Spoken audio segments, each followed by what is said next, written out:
December 1st is going to be the second phase of TRESA's legislative reform. TRESA is the Trust in Real Estate Services Act, which was actually renamed, which was formerly known as the Real Estate and Business Brokerages Act.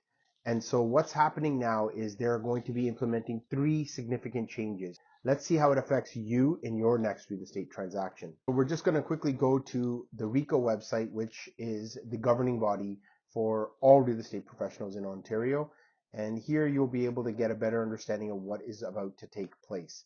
So in the summary here, you can see the first thing that's going to change is that brokerages will be permitted to enter designated representation agreements with clients. So what currently is happening is if you have a client that you've listed a home with, and you also have an open house, and then you've got a potential buyer who's come in, and that buyer says, hey, great, I like the house, let's put an offer together. You would fill out a Form 320, which is just a confirmation of cooperation.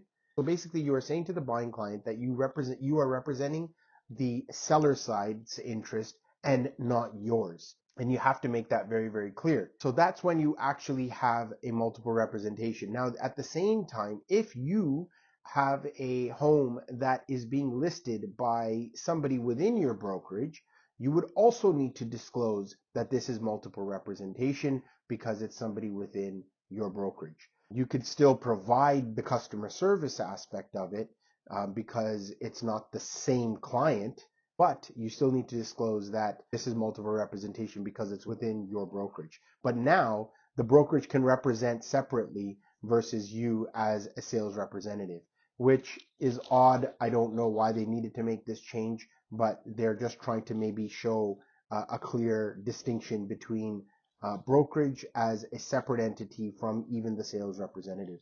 So the next part is basically clients and self-represented parties will continue, but customer relationships will be eliminated. This means that a party to a trade will either be a client or a self-represented party. Now, this is a little bit weird because really when we were doing our course with RECO, they never actually advocated a self-represented party. The moment we have had discussions with the client and we're ready to start sort of showing properties, we were asked to complete a form called the Form 810.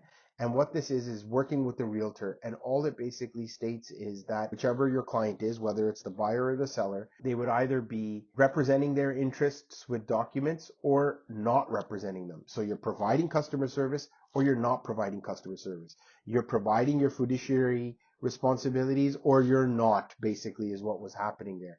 And now they're saying that they're eliminating that aspect of it and saying that you can either be self-represented or you're going to have customer service. The biggest part of what's being changed is going to be sharing contents of offers will be permitted with the seller's written direction. One of the things that was happening during the market run-up where prices were just going through the roof was there were bidding wars. So you were having multiple offers on a property and then people were bidding on it and they were blindly bidding on it.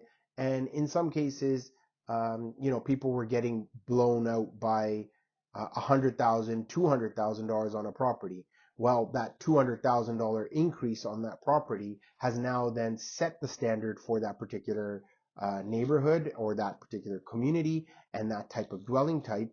And so what happened was it set the new base. And so then prices started to go continuously up.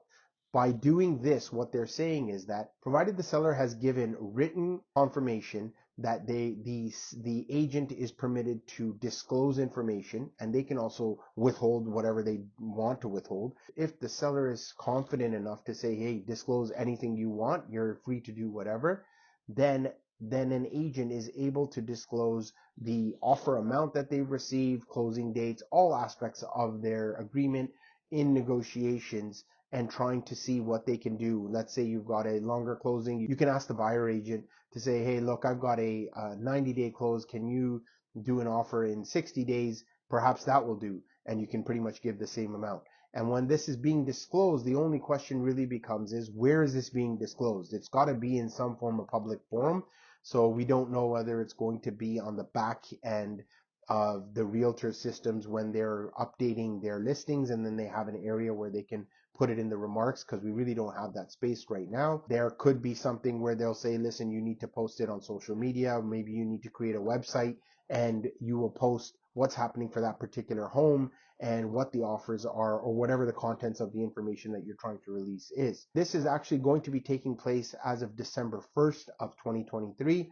It will be quite interesting. There's going to be a lot of things that do need to get changed and sort of fixed before this is really fully understood, because I feel like there's a lot of open-ended stuff here and there are a lot of questions still to be answered.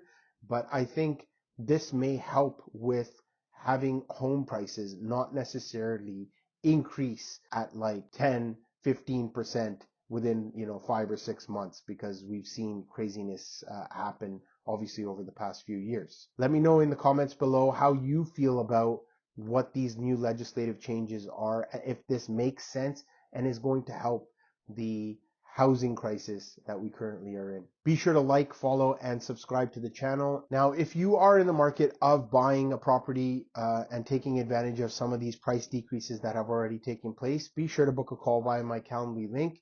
This is a one-on-one call with me, and we can go over all things real estate. If you are just looking for assistance with your mortgage and you are about to renew because you had a 5-year term and want to know what options you have, feel free to book a call also. I'll be more than happy to assist. Catch you on the next one.